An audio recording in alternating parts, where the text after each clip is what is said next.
Welcome to the Mold Money Podcast. I'm your host, Daniel Stee. Today's episode is based on a blog somebody forwarded me titled, Your Cell Phone May Help Black Mold Grow. My quick immediate thought is, no, we can't. It's kind of silly, but I've spent a whole day now, and I'm also designing an experiment because, this is my job maybe. How do you know if you don't look into it? So I'm not going to mention the blogger's name. Links in the show notes. I met him a couple years ago at a conference, and he seemed to have good intentions. He was really trying to learn, but he's not the only one making these statements. I'm sure he's trying to be helpful, just cutting and pasting. I can tell that by the references he lists. I'm going to go through them. Where I looked at the references, and one's in Russian, you can't even actually read it. And the video, which I'm going to start with, is real disappointing. However, if I hadn't seen this post, I wouldn't have been inspired to do this episode and design and perform my own experiment. And I will admit I'm a geek. I'm enjoying the experiment, even though it's been 3 days of work. Question everything, see it for yourself. So thank you, Mr. Blogger, for the inspiration. I'm going to present my results. Future episode. So, blog article, this again is Your Cell Phone May Help Black Mold Grow.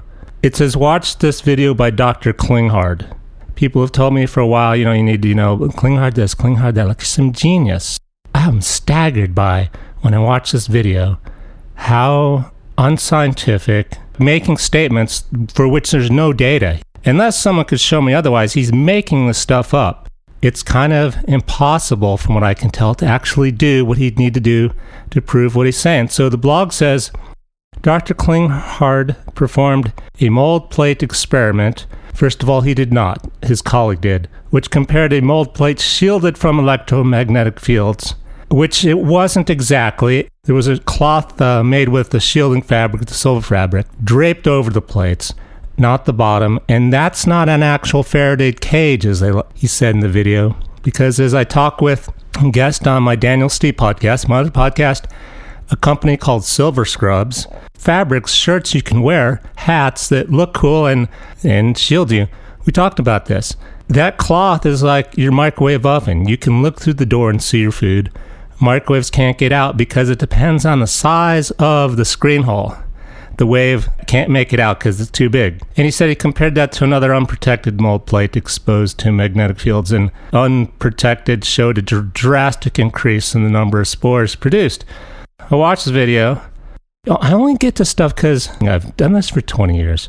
I get why people, they latch onto this. They're desperate for answers. And if you watch the video, you'll see a red culture plate.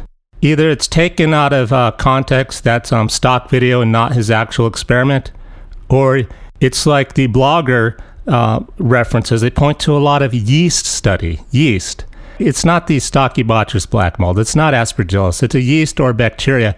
Those red agar plates are used for bacteria typically. It's blood agar. And you can tell by the strains of stuff growing on it, it looks to me like a bacteria, maybe a yeast. He did not expose one to EMFs and the other not. And when he said exposed to EMFs, I'm thinking, okay, he measured them. He put them near a fuse box panel, like in my experiment. He put them on top of the Wi-Fi. No. He simply uncovered the cloth, removed the shielding, and exposed them, as he says in the video, to whatever's in his office, computer nearby. Not measured, and actually just like that, well, we'll just compare one to normal. Here's what we get if in a normal day of life, compared to one covered with the cloth. That doesn't work for a critical reason, that you have to start culturing something to have anything to grow. And whether it's a small bacteria, a small bit of yeast, or a mold spore, you have to get it on that plate some way, shape, or form. Otherwise, nothing's going to grow. It'll still a plate. Whatever you put on there, however you get it, it's going to take some time before it grows into something that's visible. So what this guy did was he basically started with him by covering the plate with a shield, not seeing anything grow, and then removing the cloth, the shielding as he calls it, and saying, oh, all of a sudden stuff showed up, 600 times more mycotoxins. And then they go on to say, he uses words that are really way out of context. He says poisonous mycotoxins, vicious mycotoxins. He didn't even measure the mycotoxins. That whole thing's bunk just because of the design. You can't just go, well, I didn't see it until I uncovered the shield. Here's how you can do this at home yourself. No special equipment required. You watch the video, it says we put it in a Faraday cage to protect it from the ambient electromagnetic fields in our office. One size fits all. You can do this yourself. And just use your microwave oven. Just put some food in it for a week. Don't turn it on. And will that prevent mold growth? That's a pretty good Faraday cage, I would argue. It's probably a metal box for sure. It's grounded there with a 3-prong plug, shielding electric fields. And it's got the door to shield from kind of radiation. It's pretty good, actual, come to think of it, place to store stuff you want shielded. Just put food in there for a week. Here's something even easier, simpler you can do. The gym, your locker. You could go to the YMCA, metal locker, leave food in it for a week in a metal box. If that's the case, they wouldn't have ever had to invent refrigerators. We'd all have metal boxes that are Faraday cages. That whole video's bunk. And I'm very disappointed in the whole Klinghardt thing because I'd never really discovered him before and thought he was some brilliant guy all these sick people are following to learn how to get well from mold. And my God, just no wonder people are still sick if they're following that nonsense. I don't like to use strong words like nonsense. I don't know other way to express it. Okay, now the other references. So there's this Russian research project where they explored still highly radioactive damaged reactor in Chernobyl, and they sent a robot in. You know the story, it's sad. They said they brought back samples of really melanin-rich fungi growing, to which the blogger just extrapolated that meant your cell phone, which is also radiation. Not the same thing.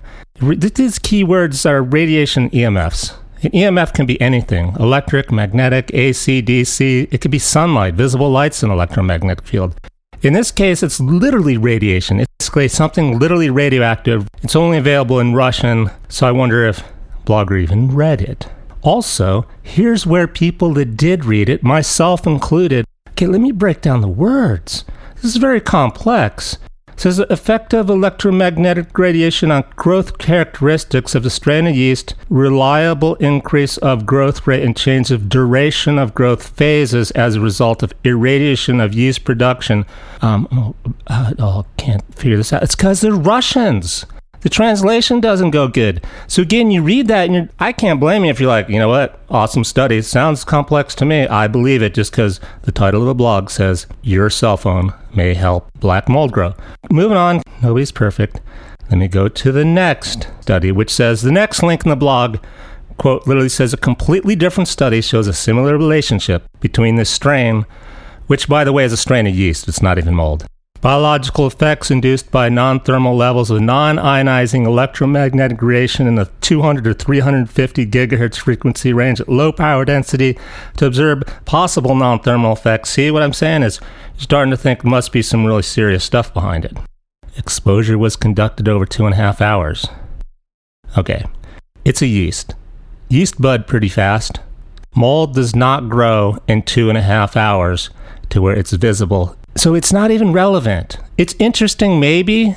It's not actually a very good study. Anyhow, I'll tell you why if you're into yeast. But here's the thing that wasn't clear until I spent a day thinking about it. The data were grouped into either large, medium, or small-sized microcolonies to assist in accurate assessment of growth. They're going to measure the stuff to see how fast it grows. That's valid because it's actually kind of cool how you can identify certain species of Aspergillus, Stachybotrys, those kinds of molds, by their growth cycle and what size they are, like dime or quarter, certain timelines in their growth. At 4 days, it's nickel, versus another species might be 5 days, it's still a dime. The color on the front and the back, those are actually pretty good characteristics, except something's not clear in my head. It's because this is a yeast species. So I'm trying to get a picture. One of the ways I think is, let me get a picture of it.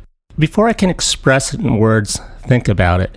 It helps me to get a picture. There's going to be pictures from my experiment, raw pictures, which you can see in my video next week when I post my experiment on how or if, what type of electromagnetic field does or doesn't affect mold. So they're yeast. I thought, well, why the small, medium, large? Here's why.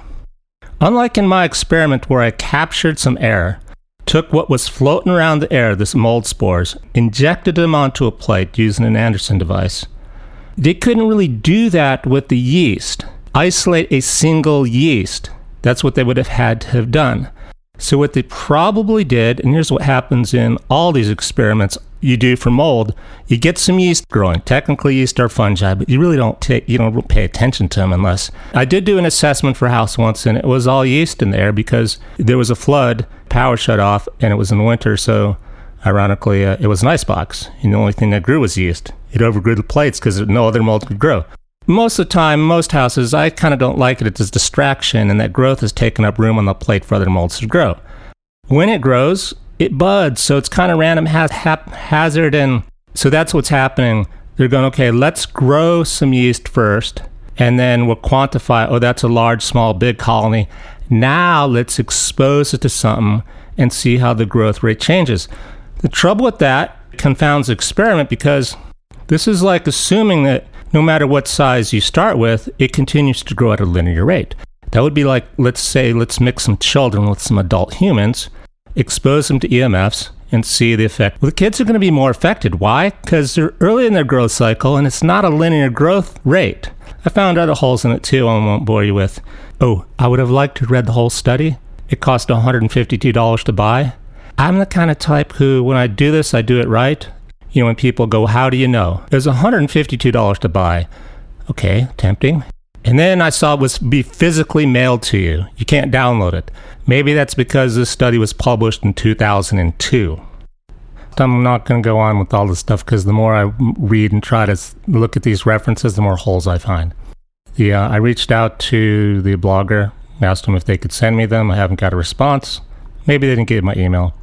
Why choose black mold? Wouldn't all molds be affected? The title of the blog, Your Cell Phone May Help Black Mold to Grow. It's intentionally fear-mongering. Here's the problem with that. And mind you, I'm with you guys. I'm with you who are sick. I'm with you who we need a healthy living space. My business is named Healthy Living Spaces, not Acme Mold Testing. But it seems to me you're pushing an agenda to warn people about cell phones, which is fine, but not providing any responsible journalism in regard to learning more and how and why, other than just trust me because you don't understand these references.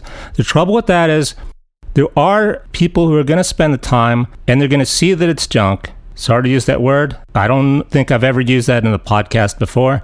I have no other way to express how disappointed I am in spending time looking at this stuff and wondering how much other junk is out there like this. The issue is then when you have a valid complaint, the effects of smart meters, of 5G, and people don't listen to you, and it's unfortunate because there's always a truth behind something. Nothing is completely fake except for your cell phone may help black mold grow. Oh, I can think of a way. Mold likes heat. You feel your phone sometimes. It's hot because the battery's going. It's always texting. It's always tracking you. There's a little heat there. So technically, see, there's an example. And that's the thermal effect, by the way, which you read people arguing, oh, there's non-ionizing, non-thermal effects. Those are the ones that will hurt us. That would help mold grow. Mold loves heat. One last thing about the Klinghardt. Why I was so disappointed. Keyword mycotoxins. He says mycotoxin over and over. He says then he measured how much mycotoxins are these molds producing on a daily basis. He did not. It'd be impossible. You'd have to destroy the organism to extract the mycotoxins, to measure the mycotoxins every day. Your experiment would be over. There's no like magic pen or light meter or Gauss meter you can turn on and have the organism tell you how much mycotoxins are present. And he shouldn't have said it that way. It seems real aggressive to make the statement, then he measured how much mycotoxins are these molds producing on a daily basis. Quote, very easy to do. Not easy to do, not possible without ending the experiment. Quote, he found that production of biotoxins increased more than 600 times. Next question is, what's a biotoxin? Is that the same as a mycotoxin? He's just making stuff up, in my opinion. If you can tell me otherwise, I'd love to hear. I'd love to be straightened out on this. An important thing here. For Klinghardt is respected as he is by people, the least he could do is repeat his own experiment. And from the language of the video, at least at that time, he had not. And this is a common way things are taken out of context. Misinformation's created because you read, somebody else wrote, you make assumptions and beliefs on what they did and wrote. By plate exposed to EMFs, it was just the office. They just took the cover off the plates, the shielding cloth, and allowed it to grow in the office, quote, exposed to EMFs. I am not aware of any study that contains data for an experiment in which the variables such as electric, magnetic, and high-frequency exposure controlled outside, no fields, inside just magnetic, inside just electric. If you believe you have one, send it to me, and be clear, they actually measured specific electric, magnetic, or RF frequencies and what power level. I'm going to do something I encourage everyone to do with questions. See it for yourself. I'm running my own experiment. Listen in next time and watch my video of me performing the experiment over a course of a week. And most important, I welcome your feedback on my experimental design, execution, and conclusions, because I might be able to draw some more results from your questioning of how I did things. It's just an initial experiment to see is there any logic to this all. I'm not saying EMFs are harmless. I'm not saying they have no effect on your health and well-being. I am one actually who helps people measure their house and minimize the fields. Not by shielding, by simply unplugging stuff next to the bed, not sleeping with the head of your bed against where on the other side there's an electric hot water heater that's always running in the middle of the night. You should minimize your exposure to EMFs.